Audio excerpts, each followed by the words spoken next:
Hello and welcome to another week of Sambo iRacing. We're back in the Toyota GR86, this time at Willow Springs for the Big Willow layout. Not that I know that there is another one around here.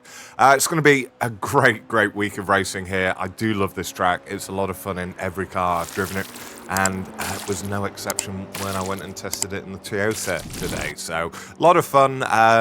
Yeah, let's start the lap.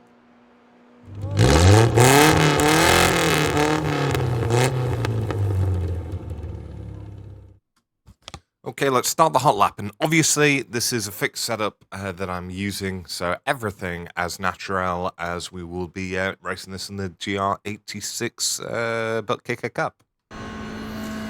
Right, so coming down the right-hand side in 5th gear, just looking for a tiny dab on the brakes, down to 4th gear, back on full gas, very nice and early, not exiting too wide.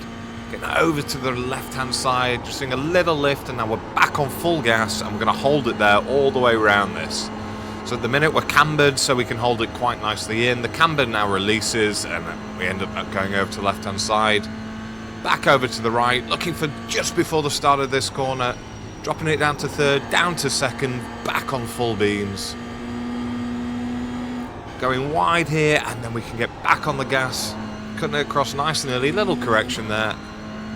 Looking for the end of this curbing on the right-hand side. Little dab on the brakes. Back on full beans again, 3rd gear. I exit slightly wide, but I managed to not get an X. Now we're just blasting down, trying to shorten the track as fast as possible. This is such a tricky one to know when to do the final lift. So once we go past the Toyota, and then we get this little building come into sight, that's when I know once I've gone past that, I do the lift and then I'm back on nice and early. It's difficult to get this one right without exiting wide, but overall it's going to be really good for racing this week. Breakdown lap to come. Excuse me. Over the line in a 127.662. Park up, have a sandwich. Okay, let's start the breakdown lap. I'll try and get through it fairly quick because places to be.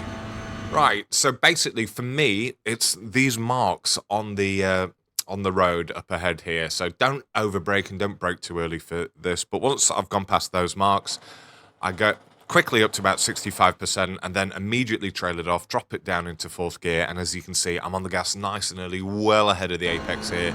Lovely camber on that corner, allows you to get through it.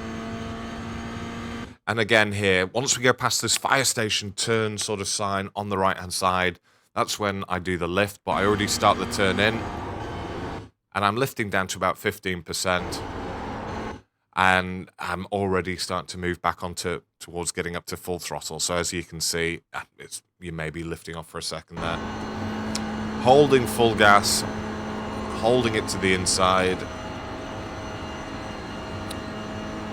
Back over to the right-hand side. Now, the next braking marker, there's nothing really to show it other than it's the start of the dark marks, and it's just before we start the hill there.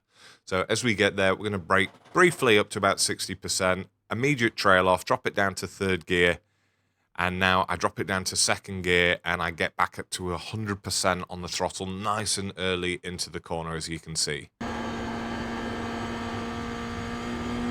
So we're holding it flat in 2nd gear as we come up here. And again, it's basically once you're almost level with the fire station turn sign on the right-hand side or coming up to it, that's when I do the lift. And you're just holding it there at around 5-10% until the camber starts working in your favor again, as it is now. And I'm back up to 100%. This next turn is really tricky to get right. So the braking marker is going to be the end of this curbing on the right-hand side. We're in 3rd gear, and as we get there, we're briefly on to about 50% brake, trailing it off, and we're looking to get up back to 100% nice and early. So as you can see here, I'm trying to cut the inside curb. What I actually do is just clip it. It always feels in this car, because you can't see your wheels, like you're further over than you actually are. And try and hold it now at 100% throughout the remainder of the turn. You've got to put quite a bit of steering input in, and even then I still managed to just touch the sand on the right-hand side, but without going over the middle of the car, and therefore I didn't get an X. Now we just go through the gears here. So the two things that I'm looking for here is the building with Toyota written on it. So I'm cutting the corner here or getting over to the right-hand side. Now, once I see the Toyota, then I know I need to start looking for the one building that's sort of by itself. So once I see the Toyota, I move it over to the left-hand side, and then I start my turn in. And once I'm past that building, right directly ahead of me, the one that's surrounded by trees and sort of out by itself, I start the turn in, and then that's when I do a drop off down to about 10%, down to 5%, and again, I'm just waiting till I can see the apex of the corner coming up ahead, and then I'm building back up to 100% nice and early, basically when I'm facing the two silos up ahead in the distance. And that's it. Just go dead straight and across the line. This is where you'll get a lot of your overtaking done. People diving in the inside at turn 1.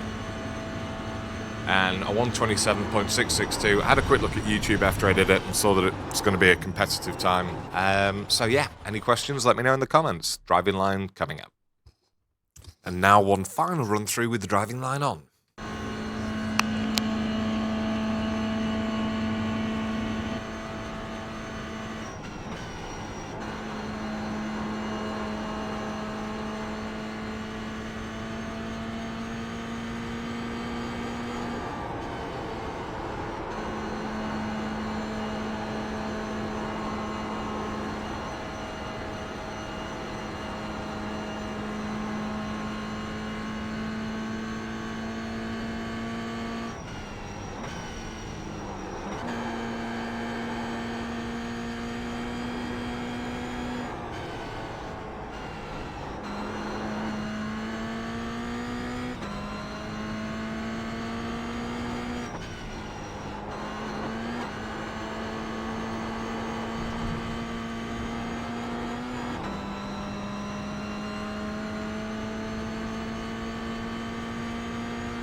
As always, thanks for watching. I've been Sambo iRacing. I'll see you guys in the week. Cheers.